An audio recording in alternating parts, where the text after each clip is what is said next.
What's good, y'all? Welcome to my review for this week's episode of the 1,000-Year Blood War anime. We are finally here, man. Finally!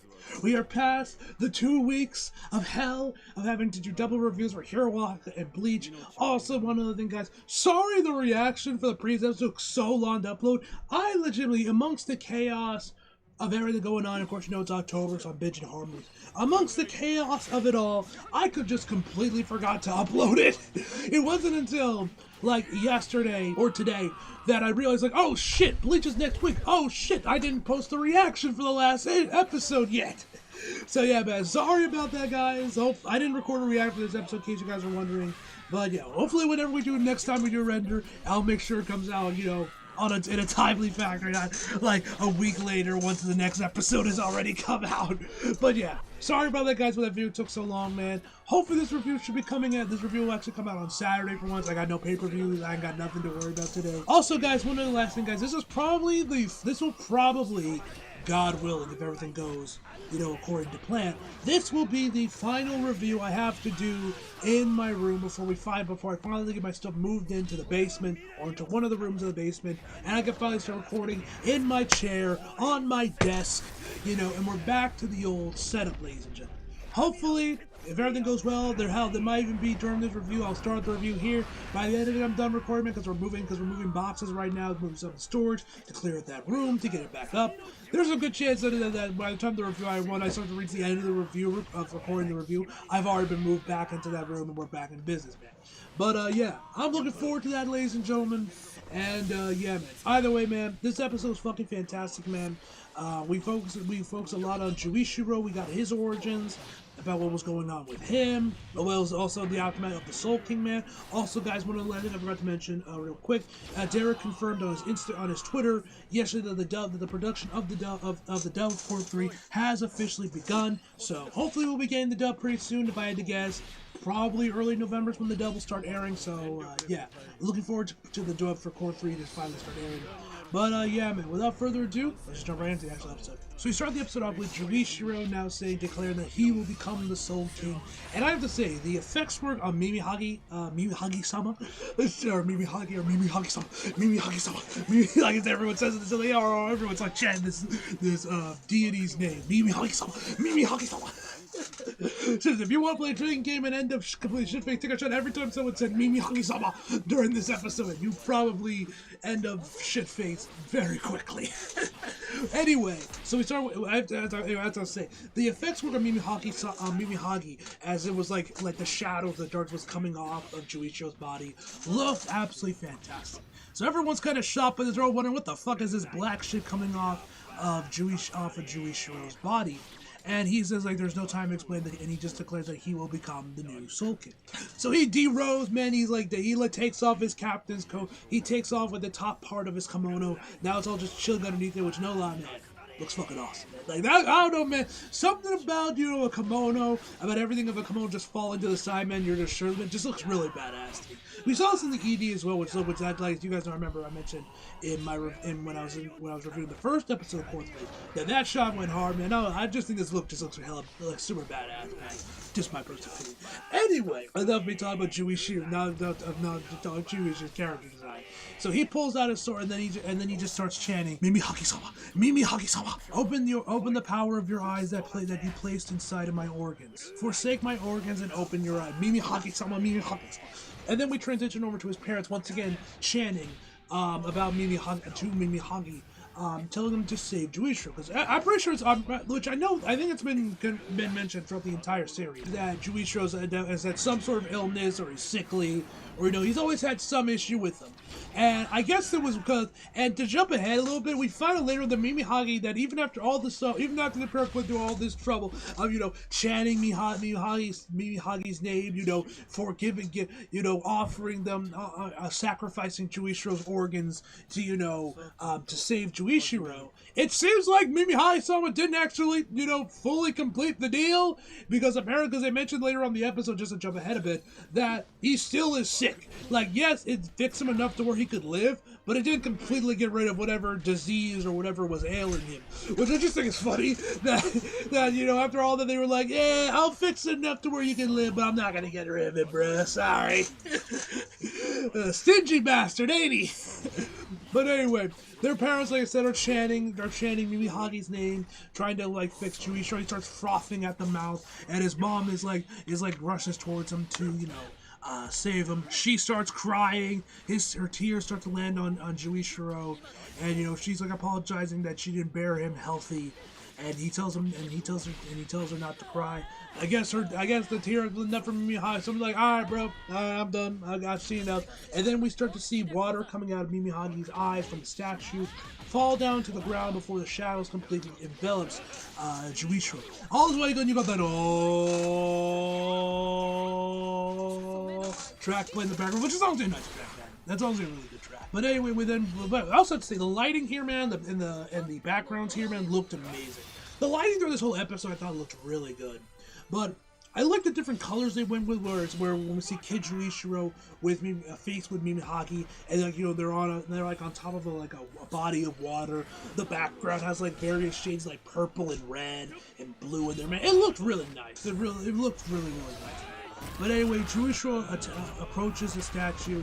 As Mimi Hagi starts crying, he puts his hands right by Mimi Hagi's eye, and which drops the water onto his hands, and he drinks it. He then gets engulfed by the shadows. You even see his hair turn black for a bit, so if you want to know what Juishiro looks like with black hair, there you go. The spirit eventually leaves, and Juishiro is finally, alive and well and safe, and, healthy to an extent, I guess, even though he's still kind of sick. We also get this is also where we get the title card, Bleach 29, The Dark Arm. I thought that was a nice placement of it. And right after that, we fast forward a few years now. Juishiro looks like he's about a teenager by this point, but still before he ended up joining the Soul Reaper Academy. And as Juishiro is minding his own damn business, he ends up overhearing this dude bitching about that a granny like knocked into. He's like, "Hey, you better apologize." And the granny tells like, "Bro, I barely touched you." And he's trying to start all this shit. Juishiro tries to get involved, and he goes for his katana. But then that's when Juishiro comes in there and tries to get between. He's like, "What are you gonna do about it, huh?" And as he's like, "Oh, you're taking the hag side." Bam! Gets an uppercut and a body shove that instantly knocks him on his ass. And she says, "Don't underestimate me just because I'm old." And yeah, that granny got hands, bro. There was no lie in that, man. This granny got some hands on her. So then Juishiro kind of like consoles him, I guess. He's like, or like checks on him or whatever. He asks if he's okay, and he tried to warn him. And he mentions that Miss Oyoin, I have no pronounce her name, has quite the reputation in these parts. She's a fireball. So then he helps him up and he's like, "Oh, next time I see her, I'm gonna kick her ass." And then Juishiro tells him, "Hey bro, if you need someone to go to blow off his team, why not join the Soul Reaper Academy? You get to beat people up and get paid for it, and then you get praised for it, man, and you get 2 birds with 1 stone." And so he tries to start a fight with Juishiro. Juishiro grabs his hand and then transitions his hand into a handshake and introduces himself and he introduces right into him to go before Juishiro then tells him that his name is Juishiro, and he asks what his name is. So then he finally manages to let go. There's like a hand. You can see like the remnants of like a print or whatever on his hand from how tight Juishiro's grip was on him, and he tells him you'll pay for that as he walks away. Juishiro waves him goodbye before he coughs up a shit ton of blood. It literally covers his entire hand, which was kind of crazy. And then we come back over to Shunsui, ready to meet up with Aizen. Which I have to say, man, I love the way that this door was designed, like the sound design of it, while the thing was unlocking itself. It felt very heavy duty, and I like that. So then we cut over back to the past. Now, from the way this looks like this is probably after the initial, Gotei 13, but like after the initial Gotei 13, and when we had the original conflict, the original war between the Quincy's and the Soul Reapers. But I think this was before, it was after, I think it was after that, but still way before where we're currently, way before to where we know usually where Bleach takes place in the timeline. Because I think we also saw this before with Shunsui. I think we might have got a backstory episode on him, or somewhere around that in Core 1. But regardless, you have Yamamoto still looking like he's like a fucking Tekken character. But by now, Unohana has now updated her to what we know as her current design. Where her hair is all braiding up and forward. And you wouldn't just, I'm assuming by this point she's already been part of the healing division and doing and all that jazz. And you would have no idea that this woman is a psycho killer with a blood bond kind that is just that could fuck you up, you know, before you even know it. So that's where we're at in the timeline now. That was kind of interesting to see Yamamoto still look like his old self when we saw what the original Gotei 13, but by Unohana by this point already looks like how we've known her throughout the rest of the series. I just thought that was kind of an interesting, I guess, juxtaposition you could call it or whatnot. I just thought that was great. Anyway, enough of me rambling. I would assume the first time we actually sketched that Juichiro met Shunsui, excuse me, because they're fighting together, they're fighting off against one another in the Soul Reaper in the academy. Animation here looked really good too, by the way, I must say. I really like the animation that was right done here. And Yamamoto mentioned they're still very green, but they both have potential. So they keep fighting, and eventually, once again, Juichiro just starts coughing out blood, like, right in the middle of that. And Shunsui is, like, completely unfazed by the teachers. I'm like, oh, shit, bro, you good? Or nothing, man. He just continues on the fight like nothing happened. And then you have Yamamoto's lieutenant, right as the both of them are charging towards to stab each other with their wooden sword. He yells them, "Okay, that's enough, stop!" But by that point, they've already made contact, and both of their swords just like cut, just like break in half, man. Like you can see, like the top parts of their wooden swords are just like thrown onto the ground. As Juichiro tells like, "Oh, no mercy even against a person, even against a sickly person, huh?" And this is when they introduce each other And he also and Shunsui mentions how he could tell that Juichiro was always staring at him in class, and we continue on with like a few like the next minute or whatever, where we just kind of just watch Juichiro and Shunsui just bond, and of course we see the birth of their friendship. I've always loved Juichiro and Shunsui, man. I've always dug their relationship, man. Just like two bros, man. I've always loved these two, and I know that there are apparently like this is like you know, I would say a notable yaoi shipping bleach, because I have seen some fan art of it and whatnot of people like shipping these two. So I'm sure the yaoi shippers, when they heard about Juichiro staring on Shunsui, like, oh my god, you know, they were probably having a field day with that shit. So then we find out that the real reason why Juichiro was staring at Shunsui was because of the sweets that he was eating. Because he always looked so happy while he was eating them, Juichiro was curious on where the hell he got them from. And, you know, we see them, like, walking down, you know, I guess to where Juichiro lives. And Shunsui just like, you know, I've been told, you know, people have asked me to introduce people to girls, but never to a sweet shop. And that's where he tells him, like, you always look happy when you're eating them, so he's always curious. And he tells him that the reason for this is because the Monica sweets, I believe is how you say it, they use sake in them. Sake leaves, I think is how it's pronounced, but I'm not sure. Either way, they have sake in it. We all know that Shunsui loves his alcohol, man. The man's always drinking sake. Yo, since we first introduced to the dude in Soul Society, our man, the dude's always drinking sake. The man loves sake. And of course, Juichiro is shocked because he thought it was just normal candy or normal sweets. And he says, and Juichiro and Shunsui asked him, is that problem? And then he says, yeah, big problem. And then these 4 random kids that all call him Big Brother do not know what their relation is, if their parents have more kids, if this is like some orphanage or something. We don't really know the context of who the hell these kids are. I don't know if that was explained in the manga that got cut in the anime or in one of the light novels or something. You know, tell me down below if such thing was ever revealed, or if I'm just an idiot and I'm forgetting something. But either way, man, you know, he was going to give the kids, and obviously, you know, kids can't have alcohol. Anyway, after that, we then just see a montage of Juichiro and Shuhei just hanging out before Juichiro takes him to the Mimihagi shrine and shows him the statue.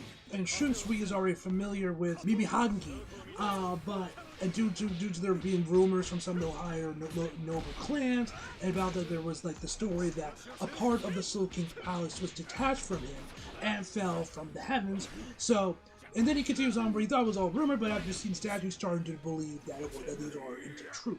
And he notices how it's shaped in the fist. He mentions, I believe it was the left hand is supposed to represent the Soul King gives off many blessings, and the left hand was supposed to represent advancement, while the right hand fuels with stillness. And then Juichiro asks him if this is where he's going, if he's going to tell him to go and join the 13th Guard Squad because of this. And Juichiro, of course, mentioned that he was saved by Mimihagi, but it didn't get rid of his disease completely, which I think is kind of bullshit, man. Like, if these parents are going to be going out of their way, they're blessing you, they're asking you to help their son, like, I feel like the least you can do is just get rid of it completely, not be like, alright, I'm just going to make the disease now a, like, minor inconvenience for you, to where you just cough up blood.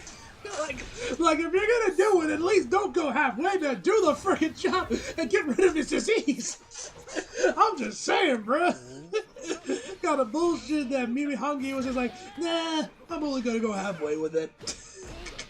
I don't know if anyone else was kind of bugged by that, but I remember watching the episodes like, damn, bro, yo, you really could just like actually finish the job. You only went halfway, and then it was like, nah, I'm done. Maybe there's more to it that I don't get, man, because, you know, I'm not really, like I said, I am not a Bleach lore guy, man. Bleach lore is very deep if you want to go down those rabbit holes, man, but I leave, like I said, I leave that shit to James and DBZ Enrin. I leave it to those guys about Bleach lore. Anyway, we then cut over to Juichiro. By this point, he's a captain. This is after Kaisen's death, and he announces that he doesn't want to appoint anyone as a lieutenant. The councilmen or whatever the fuck these guys are called, I forget what they're called, they're all shocked and be like, this is impossible, this is all the more reason, and they're like debating with him that he should have a lieutenant, and they continue on saying that we cannot comply with your request, and then he kind of throws it back in their face, saying the power to appoint someone to lieutenant lies with their squad. So that was a rule decided by you people. So he's kind of telling like, bro, I got the power to tell you, well, you're the ones that decided, man. It's my call whether or not I want a lieutenant or not. So there you go. We then cut over to Juichiro and Juichiro and Shuhei having a conversation about this, man. Before then cutting over again to after Yamato's death, where Shunsui talks about how he never knew it was so horrible giving out orders as the head captain, and Juichiro tells about under Bear Saber to I'd be sharing a drink with you. And then Unohana asks him, like, was there ever a time when freaking helped ease your worries? And he says yes, especially after he got dumped by a girl. And then Unohana tells him, then there's no reason you need to drink this time, you have my full attention. And then he asks that for a moment alone, and then we cut over again. By this point, I'm pretty sure this is like right before the episode. This is like maybe like right before the episode, or maybe during the episode when Unohana and Kenpachi fought, where more or less they were saying, Juichiro was saying, or Unohana was saying his goodbyes to Juichiro. Then we have another flash. I'm pretty sure this is all just reused footage from Core 2, when the Quincy's invaded and put a barrier over the Serete, creating the Red Sky. I'm pretty sure all this was just reused footage from Core 2, when Unohana had, or not Unohana, Juichiro had his one cameo, man. So, we finally get back to the present. Once again, he is continuing his chanting as we see Mimihangi start to leave his body in form. And the effects were, once again, like I mentioned at the start of the video, was fantastic for how it moved. I think this was all CGI, though. I think this was all CGI to create for Mimihangi to like, you know, finally conjure up its form. This could have been all hand-drawn, but I think they used CGI from this, just from how the way it moved and everything. I wouldn't be surprised if this was CG. Either way, man, it looked fantastic. And then he mentions how that the power of Mimihangi was attached to his lungs, the ritual that expands that power to all my organs of my body, to all the organs of my body, is called Kamikake. And now every organ in his body now belongs to Mimihangi. By giving him all his organs to Mimihangi, I am the Soul King's right arm itself. And Ruki asked him if he performed Kamikake in anticipation of this moment, which Juichiro says yes. And I will say this, man, like, Alex, I think, has done a good job, you know, voice matching for Juichiro in the dub. But man, I wish Liam O'Brien was still voicing Juichiro, because I would have loved to see him do the scene of Juichiro sacrificing himself to, you know, help protect the Soul Society and defeat the Quincy's, man. Like, Alex is great, man. I think he's from the bits of it we've heard of him as Juichiro, he sounds pretty good. But man, I wish Liam O'Brien was still voicing him, man. I wish those cheap bastards at Studiopolis or Viz, whoever's in charge of, you know, those types of decisions, man, would just pay the fuck up and make this a union dub just so he would get the original cast back. But, you know, at this point, it is what it is at this point, man. Anyway, as he starts bleeding, as like blood starts pouring out of him, he says, "There's nothing would make me more proud than to sacrifice this life I once lost to the court for the court guard squads." And he apologizes to Ruki and says, "Seems I always make things hard for you." We get some flashbacks, which I think now they've just completely. I don't know if they did this if they switched colors for Core 2, but I think by this point they completely dropped the idea of having like colors silhouette the flag. Man, now it's just black and white. I don't know if they continued that on for Core 2 or if they gave up on that on Core 1, but either way, they've given up on like the pink highlight thing that they did for Core 1, man, which I thought was pretty good, but now it's just black and white for the flashbacks. I mean, they still look good, but, you know. And so Juishiro, then Mimihangi starts to take up more and more of his body. He spits out some more blood as we cut over back to Juishiro, or not Juishiro, to Shunsui, as he says right like it was on Rukia, right we said to Rukia, before he just started coughing up blood and basically was completely engulfed by Mimihangi. As Shunsui says that there are two types of battle: a battle to protect life or to defend honor. And so now he's ready to talk to Aizen, and we find out, and we quickly cut over back to Ichigo and Yuha for a bit. The animation right here looked pretty good when we see Ichigo and Yuha fighting each other for a quick bit. As Yuha asks, like, why is there any still reason for you to fight? And so as they continue onward, Yoruichi tells Orihime that they're going to distract that she's going to distract her to draw his attention. Well, Orihime goes to heal the Soul King. Now the interesting thing about this scene, man, where first of all we see Yoruichi and Chad trying to team up with Ganjo, team up together to try and distract Yuha. Of course, Yuha dodges or blocks all of their attacks when he sees them coming from a mile away. But once he's distracted enough, Orihime kind of like goes behind him to try and heal the Soul King. And the interesting thing about this scene, and I think this just shows you just like really how powerful Orihime like really is. Like, she is unironically one of the strongest characters in Bleach. Like, when you really think about how her powers work and everything, she is unironically one of the strongest characters in Series. And she's a support character.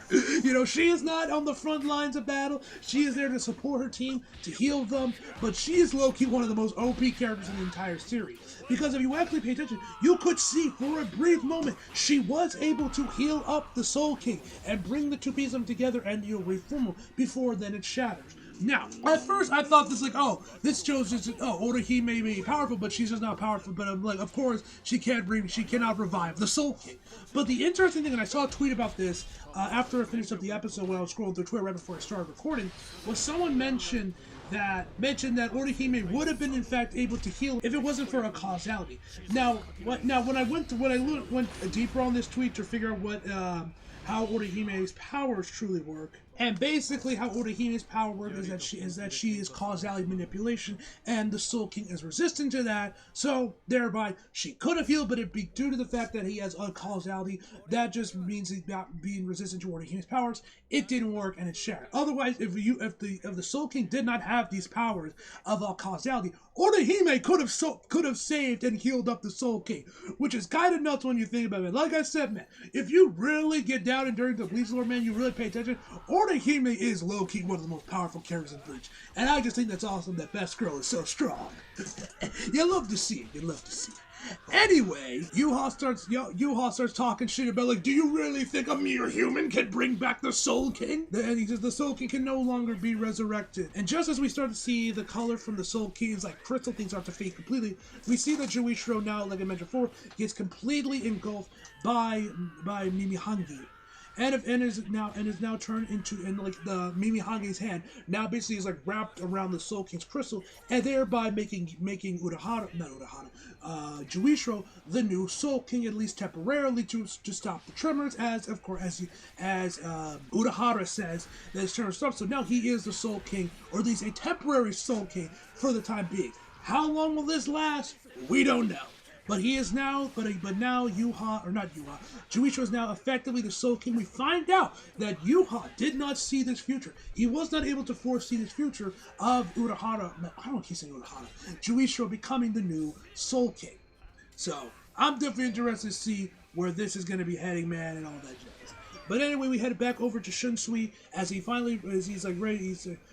mentions, he now is able to unlock he now has the keys to unlock 3 of the locks that Aizen has. One for his mouth, and then one for his ankles, and one for his left eye. He frees up his mouth. It's like, oh great, now you can talk now. But once he opens it, man, we see that Aizen himself, he is chilling, man. Man is standing, he is talking like nothing happened, man. I don't really know how these locks work, but I don't know. So I don't know if Aizen like broke out of these locks himself or how exactly that worked. But Shunsui was shocked by the fact that Aizen was just standing there right in front of him, just chill, be like, hey bro, don't you got 2 more locks you gotta get rid of that you need to unlock, dude? it was so good to hear Aizen, man, and it looks like this is definitely going to be his core, where he's going to have a much bigger focus of it. I don't know if this is continuing on to core 4, where Aizen's going to have some sort of presence, or like core 3. That's where that is where we're going to see Chair-sama. That is his area of the Blood War, man, and then he's going to fuck up back to prison for core 4 or get killed off or something. I don't know, but I'm just going to enjoy Aizen is back. That Aizen is back in the forefront once again, man, and I cannot wait to hear Kyle Hebert voice him once again once the dub of this episode, once the dub finally starts officially airing. Anyway, Shunsui asks him like if he wants to leave, and then Aizen says, "I don't recall asking to be let out." And then Shunsui says, "Would a man who doesn't want to leave tell me to use the 2 remaining keys?" And then Aizen retorts and says, "Would a man who doesn't want to let me out come here with a key embedded into his body?" And he's like, "Well, I guess you see right through me." And we find out that actually that the condition for Shunsui to, I'm assuming, break Aizen out of prison from his prison sentence to help out the Soul Society to defeat Yuha was to embed the key to the Muken prison in his heart. So if he dies, the prison is sealed up forever. And yeah, Now, and Aizen mentioned that more likely the councilman, of which I think it's called the Central 46, actually, mentioned that, or he thought anyway, that they would think Aizen would just go and try to kill Shunsui for this key and sealing himself in there forever. But obviously, of course, we know Aizen is smarter than that to do something like that. And then we finally get to see Chair-sama. Chair-sama has finally made its anime debut, and it's good to see it, man. Now, I'm gonna be real with you guys, I have no idea what the hell the context is for the Chair-sama means. I just remember seeing them a handful of times right when I was starting to get into Bleach and watching James Content back in 2016, because I was like right when the manga was ending, man. So I remember seeing a handful of memes and whatnot about Chair-sama. Like I said, I have no context what the meme is actually about, other than maybe it's a chair that Aizen's just stuck to for the remainder of the Blood War, but hey, it's good that Chair-sama is finally here, man. And and after, and then Shuichi asks him like, "Yo, would you send this last take his character? I'm sure you miss breathing in the Soul Society air." And then we see one of these guards, bro. For some reason, this guard thinks he's him. Rushes towards Aizen to restrain him, and then once they get close enough, his fingers are the tops of his fingers are gone, and he just starts bleeding everywhere. And more or less, we saw this in the Fate Karakura Town arc, which, good thing I finished Bleach recently, because I probably would have never remembered this either. Anyway, you guys remember that during the Fate Karakura Town arc, once Aizen had fused with the Hogyo crew, his spiritual pressure became so vast and so strong that, if he came in contact with Mirai, which I think is what Shuhei was alluding to when he gave Tatsuki and the rest of Ichigo's friend and the human friends the passes to view him in the Soul Society after his training, was because his spirit pressure was just so high and so powerful that if he came in contact with them, they would instantly explode. Which we saw in the Fate Karakura Town when Aizen was walking past someone and they exploded in front of him. And I think Tatsuki was already there, so she didn't want to get near Aizen, but when she did, nothing happened. So I'm assuming it's alluding to that whole thing, that Aizen's spiritual pressure is just so high and so powerful that if you come close enough in contact with him, you will just evaporate and explode and whatnot and just cease to exist. Which is what happened here, as we see some of the blood from that guard dude that tried to get too close to Aizen. We see some of the blood once it starts to get right in front of Aizen. We see this force field almost, this purple force around Aizen, kind of evaporate the blood before it ends up making any direct contact with him. So, like I said, I'm pretty sure that this is all having to do with that and how powerful Aizen's spiritual pressure is. Anyway, we end the episode with Aizen saying, "Breathe in the air, U.S." of the pathetic Soul Society that Yuha is about to destroy. And that, ladies and gentlemen, is where the episode ends. Once again, guys, sorry for the late-ass upload, man. I promise one of these fucking weeks, man, I'm going to get this review out within a timely manner. I'm going to get this review out at a timely manner, but not so late into the night. But hey, man, we're still working on the movie stuff, man. We got my desk in there. We got my manga shelf in there. We just need to clear out some remaining boxes and get them stored, man. So by tomorrow, I should have my desk and everything, man. I should be back to my old setup. Hopefully. We'll have to wait and see on that, ladies and gentlemen. Anyway, guys, overall, I give this episode a 9 out of 10, guys. Hope you guys enjoyed the video. Like if you did, subscribe if you do. Follow me so you feel like it. Links to the screen below. And as always, come back for more. See you guys next time.